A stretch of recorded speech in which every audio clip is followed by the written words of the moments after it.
4 ટક્સમાં નીચેનો ટક્સ જેટલો લઈએ છીએ એના કરતાં હાફ ઇંચ ઓછો કરવાનો છે. આપણે ચાર્ટમાં જે રીતે છે ને એ રીતે એમાં જોવાનું છે. બાકીની આ નીચેની પ્રોસેસ આ પ્રોસેસ બધી સેમ જ છે. અહીંયા આપણે જે રેગ્યુલર સાઇઝ પ્રમાણે પહેલાં જે આપણે ટક્સ લેતા હતા ને કે મારી સાઇઝમાં 3 છે નીચે તો ઉપર 1.5 આવે છે, એ પ્રમાણે જ આમાં કરવાનું છે. ખાલી અહીંયાથી ઘટાડી અને અહીંયા શિફ્ટ કરવાનું છે. આપણે ચોથો જે ટક્સ છે એને અહીંયાથી ઘટાડવાનો છે અને અહીંયા સેટ કરવાનો છે. બાકી સેન્ટર ટક્સ ને એવું. હવે તમારી પાસે જે 4 ટક્સ વાળી જે ફાઇલ છે ને એમાં જે રીતે ચાર્ટ ટક્સ આપેલા છે ને આ પ્રમાણે તમારે લેવાના છે કે વેસ્ટમાં કેટલો લેવાનો, આર્મહોલમાં કેટલો લેવાનો, સેન્ટરમાં કેટલો લેવાનો, સાઈડમાં ક્યાં લેવાનો. હવે આટલા ટક્સ લીધા પછી આ બધી પ્રોસેસ સેમ છે. આપણે જે રેગ્યુલર લઈએ છીએ હાફ ઇંચ, અહીંયાથી 25 પોઈન્ટ અને અહીંયાથી કટ ટુ કટ ડ્રોઈંગ. એટલે આમાં અટવાતા નહીં એટલે બતાવી દો પછી તમે ડ્રો કરો.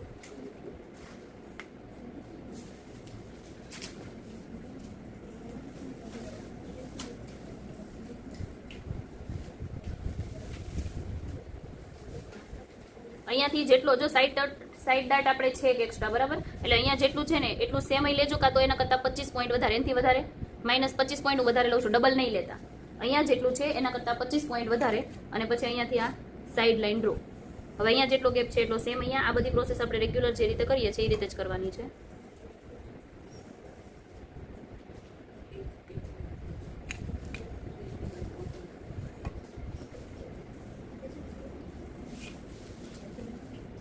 હવે સેન્ટર ટક્સ આપણે કઈ જગ્યાએ લેવાનું, એપેક્સ પોઈન્ટ વાળું જે માર્કિંગ છે ત્યાંથી પહેલા સીધું આવી રીતે એક લાઈન ડ્રો કરવાની છે. હવે મારે સેન્ટર ટક્સ મારી સાઈઝમાં કેટલો લખેલો છે 0.75, એની ઉપર એક લાઈન, ટોટલ આપણો ટક્સ છે કે એકમાં એક લાઈન ઓછી.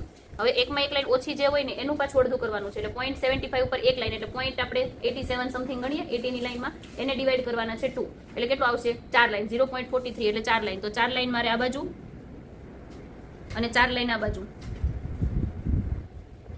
હવે ટોટલ આપણે ચેક કરી લઈએ કેટલો થાય છે. 0.75 ઉપર એક લાઈન આવી ગયું, નથી દેખાતું. જો ટોટલ આપણને 0.75 ઉપર એક લાઈન મળી ગયું. ઓકે, હવે આ ટક્સને આપણે અહીંયાથી આપણે હવે આ ચારેય ટક્સ દેખાડવાના છે. તો બધા આપણે સિલાઈ મારીને એપેક્સ પોઈન્ટ સુધી નથી લઈ જવાના. એટલે અત્યારે હું આટલું માર્કિંગ કરું છું. હવે આપણું જે સાઈડ ટક્સ, જો હવે તમારામાં બેલ્ટ બનાવવાનો હોય, કોઈ પણ સાઈઝનો બનાવો છો, 4 ટક્સ વિથ બેલ્ટ બનાવવાનું હોય તો આપણે જે બેલ્ટ વાળી પ્રોસેસ કરેલી ને કે લોઅર એપેક્સ પોઈન્ટમાં બી હાફ ઇંચ પ્લસ કરવાનું અને લોઅર ચેસ્ટમાં આપણે 1 ઇંચ, મતલબ આમાં હાફ કરતા હતા હાફ ઇંચ વધારે, એટલે શોલ્ડર ટુ એપેક્સ જેટલું હોય એમાં બી 1 અને શોલ્ડર ટુ લોઅર ચેસ્ટ છે એમાં બી 1, એ રીતે માર્કિંગ કરવાનું. બેલ્ટ બનાવવાના હોય ને ત્યારે કોઈ પણ બ્લાઉઝમાં તમારે બેલ્ટ બનાવવાનો છે તો શોલ્ડર ટુ એપેક્સમાં +1 કરવાનું છે હાફની જગ્યાએ. કેમ કે બેલ્ટ તમારો અહીંયા સેટ થાય તો આ પોઈન્ટ તમારો છે ને ઉપર વધારે આવી જાય છે, એટલે 1 ઇંચ પ્લસ કરીએ ત્યારે આપણને અહીંયા સેન્ટરે મળે છે એટલા માટે. હવે તમારામાં બેલ્ટ બનાવવાનો છે તો બેલ્ટ આપણે કટોરી બ્લાઉઝમાં જે રીતે કરેલો ને એ રીતે જ કરવાનો છે, એટલે એમાં અલગ નથી કાંઈ. હવે આમાં તમારે બેલ્ટ નથી બનાવવાનો. બેલ્ટ બનાવવાનો સમજો કે તમારા બેલ્ટ બનાવવાનો છે, આ લાઈન તમારી બેલ્ટની છે બરાબર, દેખાય છે ને આ લાઈન તમારી બેલ્ટની છે. તો તમારે જે સેન્ટર ડાટ સાઈડ ડાટ લ્યો ને ક્યાંથી લેવાનો, આ લાઈનથી લઈને આ લાઈન એનું સેન્ટર અને એનાથી 1 ઇંચ નીચે. હવે આમાં મારે બેલ્ટ નથી બનાવવાનો તો અત્યારે મારી જે આ ફાઇનલ લાઈન છે આ બંનેનું પહેલા સેન્ટર લેવાનું અને સેન્ટરથી કમ્પલસરી 1 ઇંચ નીચે માર્ક કરવાનું છે. આ સમજાણું? બેલ્ટ હોય તો બેલ્ટ વાળી લાઈન અને આ બેનું સેન્ટર અને ત્યાંથી 1 ઇંચ નીચે. બેલ્ટ નથી તો જે આ ફાઇનલ લાઈન છે એ બંનેનું સેન્ટર ને ત્યાંથી 1 ઇંચ નીચે. હવે આ જે માર્કિંગ છે આ મારું ફાઇનલ છે. સાઈડ ડાટ મારો કેટલો લખેલો છે મારી સાઈઝમાં હાફ ઇંચ ઉપર એક લાઈન, એટલે હાફ ઇંચની ઉપર એક લાઈન એટલે 3 લાઈન બંને બાજુ મારે માર્ક કરવાનું છે. તો આ સેન્ટરથી 3 લાઈન આ બાજુ અને 3 લાઈન આ બાજુ આવી રીતે મારે માર્કિંગ કરી દેવાનું છે. તો ખ્યાલ આવ્યું? જેટલું છે એનું અડધું. હવે તમારે બધા ટક્સ મેચ ક્યાં થશે? એપેક્સ પોઈન્ટે. તો સ્કેલને આપણે એપેક્સ પોઈન્ટે રાખવાનું છે. મેઇન મારું આ માર્કિંગ છે તો સ્કેલને મારે અહીંયા સેટ કરવાની. હવે અહીંયાથી લઈ અને અહીંયાની એક લાઈન પહેલા ડ્રો કરી નાખો બરાબર. અમારો સેન્ટર આજે અહીંયા કેમ સેન્ટરમાં બનાવી એવી રીતે આ સેન્ટર લાઈન. હવે આ બંને ટક્સને મારે અહીંયા સુધી લઈ જવાના છે પણ ડાયરેક્ટ એપેક્સ પોઈન્ટે બધા ટક્સ આપણે મેચ નથી કરવાના. તો કેટલા દૂર રાખવાના? સાઈડ ટક્સ, આર્મહોલ ડાટ અને તમારો નીચેનો ટક્સ, આમાં બધી જગ્યાએ આવશે 2 ઇંચનો ગેપ. 2 ઇંચ દૂર રાખવાના છે. એપેક્સ પોઈન્ટથી આ જે ટક્સ તમે લ્યો એ 2 ઇંચ દૂર રાખવાનો છે. સમજાણું? આ ટક્સ એ સેમ 2 ઇંચ દૂર રાખવાનો, આ 2 ઇંચ દૂર રાખવાનો. પણ આ ટક્સ આપણે કેવો છે? નાનો છે, એટલે આને તમારે 1.5 ઇંચ દૂર રાખવાનો છે. આ મેઝરમેન્ટ બધી સાઈઝ માટે ફિક્સ રહેશે. કોઈ પણ સાઈઝનું બનાવો તો આ ટક્સ એટલા દૂર જ બનાવવાના છે. આ સમજાણું? હવે દૂર માર્કિંગ આપણે પહેલા જો આ ટક્સ છે તો અહીંયાથી 2 ઇંચ એપેક્સ પોઈન્ટને ધ્યાનમાં રાખીને 2 ઇંચ જ્યાં આવે છે ત્યાં હું માર્કિંગ કરી દઈશ. સેમ આને બી 2 ઇંચ અહીંયા માર્કિંગ કરવાનું છે. સેમ આને બી આપણે 2 ઇંચ અહીંયા માર્કિંગ કરવાનું છે. ઓકે, હવે આ ત્રણેય જગ્યાએ માર્ક કર્યા. આનું માર્કિંગ છે અહીંયા 1.5 ઇંચ. હવે આ જે મારા ફાઇનલ માર્કિંગ છે ને એને મારે અહીંયાથી ટક્સ સાથે સેટ કરવાના છે. અહીંયાથી અહીંયા સુધીનું અને અહીંયાથી આવી રીતનું. આ મારો એક ટક્સ થઈ ગયો. હવે આ બંને માર્કિંગને મારે અહીંયા સુધી પહોંચાડવાના છે. તો જે આ લાઈન છે આનાથી મારે આગળ નથી જવાનું બરાબર.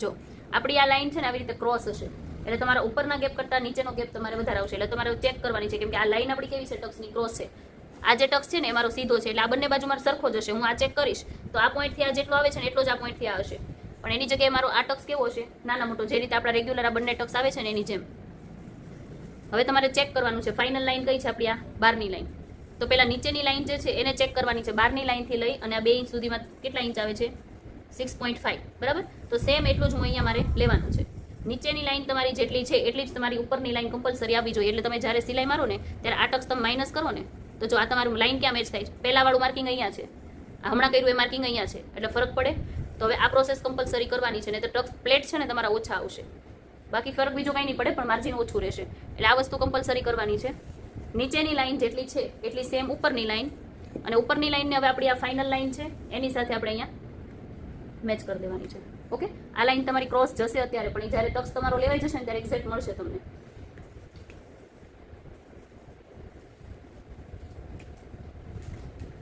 હવે તમારે આ ટક્સ કઈ રીતે બનાવવાનું છે આ આપણું ફાઇનલ ગેપ જ છે કે આ ટક્સ મારે એટલો જ જોઈએ છે એનાથી નાનો નથી કરવાનો તો હવે તમારી આ લાઈન પહેલા છે ને આ બંનેનું સેન્ટર લઈ લો સેન્ટર લેવા માટે આ પોઈન્ટથી આ પોઈન્ટ ખાલી આવી રીતે તમારે મેઝર ટેપને રાખવાની છે વચ્ચેથી ફોલ્ડ કરવાની છે એક્ઝેક્ટ કોઈ બીજું મેઝરમેન્ટ લેવાનું નથી રાઉન્ડનું કે કોઈનું પણ ખાલી આ પોઈન્ટથી આ પોઈન્ટને સેન્ટર અહીંયા લેવાનું છે સેન્ટર એક લાઈન બનાવવાની છે હવે તમારી આ લાઈન અહીંયા સુધીની ફાઇનલ છે તો આ ટક્સને તમારે અહીંયા 2 ઇંચ સુધી આવી રીતે મેચ કરવાનો છે આ પોઈન્ટને અહીંયા સુધી ખ્યાલ એવું આ એક ટક્સ થઈ ગયો 2 3 અને 4 તમારા 4 ટક્સ આમાં કમ્પ્લીટ થઈ ગયા હવે આનું માર્જિન આમાં આપણે અહીંયા 2 ઇંચ વાળું છે અને આની અંદર આપણે માર્જિનનું કેટલું છોડવાનું છે ½ ઇંચ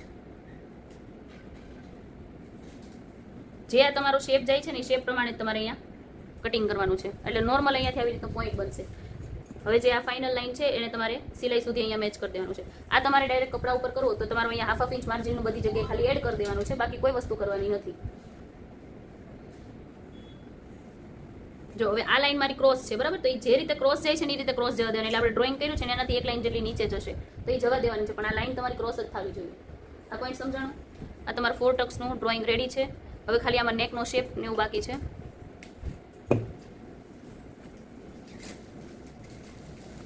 અહીંયાથી ½ ઇંચ બંને નેક ડીપ છે એટલે અને અહીંયાથી 25 પોઈન્ટ હવે નેકનો શેપ આપણો કેવો છે રાઉન્ડ છે મારું નેકનું માર્કિંગ ત્યાં આવે છે હવે અહીંયાથી રેડી શોલ્ડર +1 અઢીના રેડી શોલ્ડર રેખા છે +1 એટલે 3.5 હવે અહીંયા જેટલો ગેપ આવે છે ને એના કરતાં હું ½ ઇંચ એક્સ્ટ્રા લઉં છું જો અહીંયા ½ ઇંચનો ગેપ છે એટલે અહીંયા ½ ઇંચ વધી ગયું આ ડાયરેક્ટ મેં સ્કેલથી કર્યું છે હવે અહીંયાથી આપણે શેપ કેવો છે રાઉન્ડ તો અહીંયાથી ડાયરેક્ટ રાઉન્ડ શેપ ડ્રો કરી દેવાનો છે આ તમારું 4 ટક્સનું કમ્પ્લીટ થઈ ગયું ડ્રોઈંગ